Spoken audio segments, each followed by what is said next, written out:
ओम श्री गणेशाय नमः। श्री गणेश जी महाराज की जय।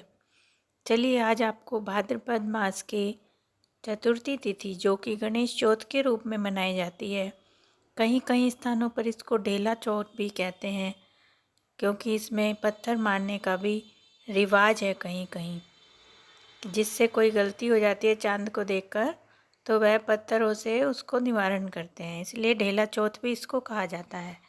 विघ्नहर्ता श्री गणेश जी महाराज की कथा सुनते हैं। अलग अलग प्रांतों में अलग अलग प्रकार से यह कथा प्रचलित है। एक पौराणिक कथा मैं आपको सुना रही हूँ। यह विघ्नहर्ता श्री गणेश जी महाराज हिंदुस्तान के हर प्रांत में पूजे जाते हैं। सर्वप्रथम इन्हीं की पूजा की जाती है, चाहे अन्य हम किसी भी देवी देवता की पूजा कर रहे हों।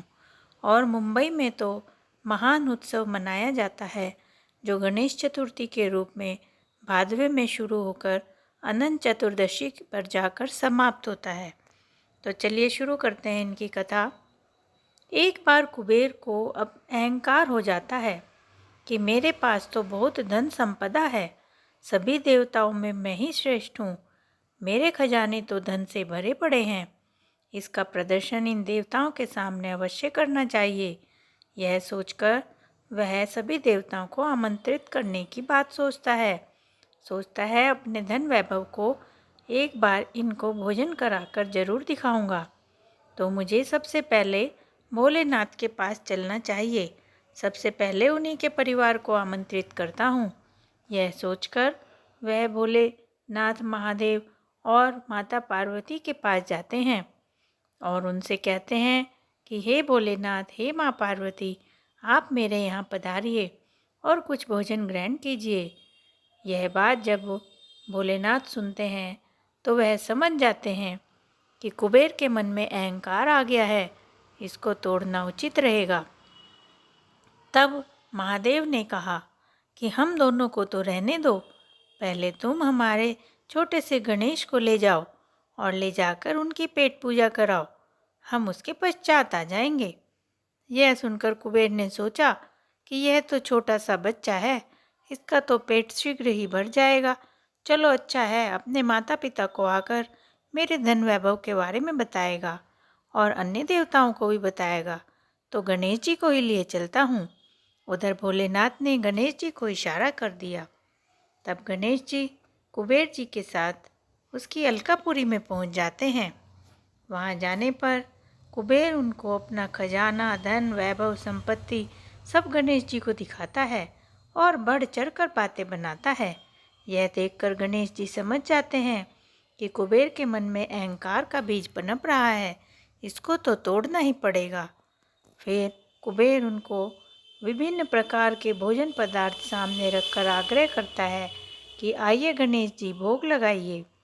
गणेश जी देखते हैं, कहते हैं भोजन तो खूब बनवाया है, पर मुझे कुछ कम प्रतीत होता है। जबकि कुबेर ने विभिन्न प्रकार के व्यंजनों से पूरे थाल भरे हुए थे। तब कुबेर घमंड से कहता है, पहले आप इनको पाल लीजिए, भोजन तो और आ जाएगा।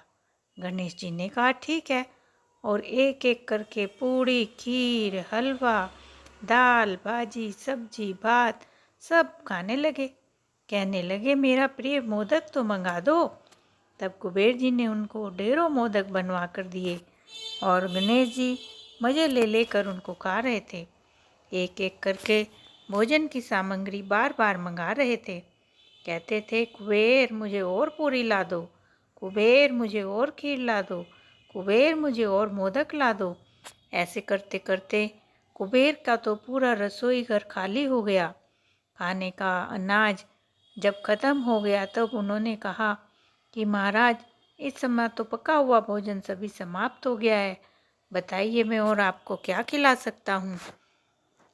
गणेश जी ने कहा है, अभी तो मेरी क्षुधा शांत नहीं हुई है और तुम कह रहे हो भोजन समाप्त हो गया है, ये संभव नहीं। कुबेर को पता चल चुका था कि जरूर गणेश जी की कुछ अलग दृष्टि हो रही है। फिर भी वह जाकर फल ले आते हैं और गणेश जी को अर्पित करते हैं। पर यह क्या, एक ही बार में गणेश जी ने उनको भी समाप्त कर दिया। अब तो कुबेर ने कहा, हे गणेश जी महाराज, मैं समझ गया हूँ, आप मेरा अहंकार तोड़ना चाहते हैं। मेरे मन में जो अहंकार का बीज पनप रहा था उसको आप तोड़ना चाहते हैं। मुझे क्षमा कर दीजिए। आप ही केवल आए हैं। यदि मैं सभी देवताओं को बुला लेता तो मैं बहुत अपमानित होता। मैं सब आपकी कृपा समझ चुका हूँ। कृपा करके मुझे माफ़ कर दीजिए। यह सुनकर गणेश जी ने कहा कि अब अन्य किसी को मत बुलाना और कभी अहंकार मत करना। यह कहकर गणेश जी उसके महल से निकले और मूषक पर बैठकर अपने माता पिता के पास कैलाश पर्वत पर जाने लगे। लेकिन अधिक खा लेने के कारण उनका पेट तो और ही बड़ा हो गया था। कुछ तो वैसे ही वह अच्छे विघ्नहर्ता मोटे तगड़े ताजे कहे जाते हैं। जब उन्होंने देखा कि मूषक से चलना मुश्किल हो रहा है तब उन्होंने कहा, अरे मूषक जरा संभाल के चलो, अरे मूषक जरा संभाल के चलो। पर मूषक राज तो इधर उधर हिल डुल कर चल रहे थे। गणेश जी ने कई बार उनको समझाया। मूषक ने कहा, क्या करूं स्वामी, आपका वजन इतना बढ़ चुका है कि मुझे सहन करना मुश्किल हो रहा है। इसमें भी गणेश जी की एक लीला छुपी थी जो अभी आपके सामने आने वाली है। गणेश जी ने फिर भी उनको कहा कि कोई बात नहीं, धीरे धीरे चलो। पर यह क्या, वह तो एकदम से गिर पड़े क्योंकि चूहे से उनका भार संभाला नहीं जा रहा था। अब तो जैसे ही वह गिरे उन्हें एक हंसी की आवाज़ सुनाई दी। हा हा हा हा हा हा। गणेश जी तुरंत उठे और मूषक राज को समझाया, मूषक राज आज तुमने यह क्या किया, मुझे गिरा दिया। मूषक ने उनसे क्षमा मांगी। फिर गणेश जी ने उठकर देखा कि ये हंस कौन रहा था। तभी उन्होंने देखा कि चंद्रमा उन पर हंस रहा है। कह रहा है, इतना खा लिया, बेडौल हो गए हो और इस जरा से मूषक पर कैसे आ सकते हो। यह सुनकर तो गणेश जी को बहुत क्रोध आया।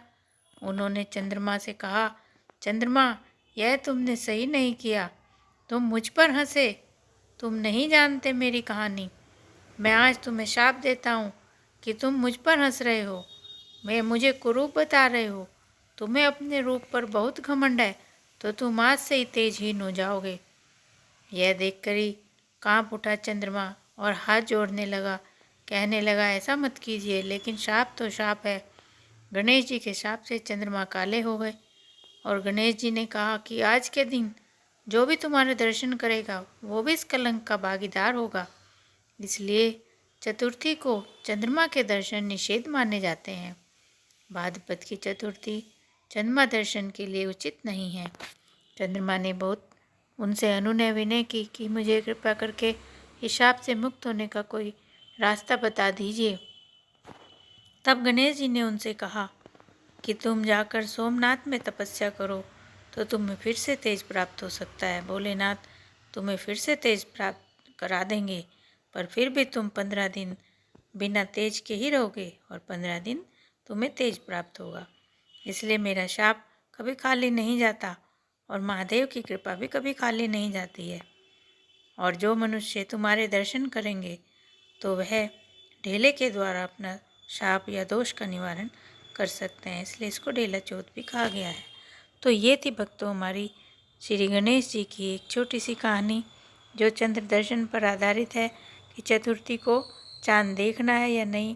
कई स्थानों में नहीं भी ये प्रचलित है कथा, पर हमारे यहाँ हमारे प्रांत में इसी प्रकार की कथा प्रचलित है। तो आशा करती हूँ आपको अच्छी लगी होगी।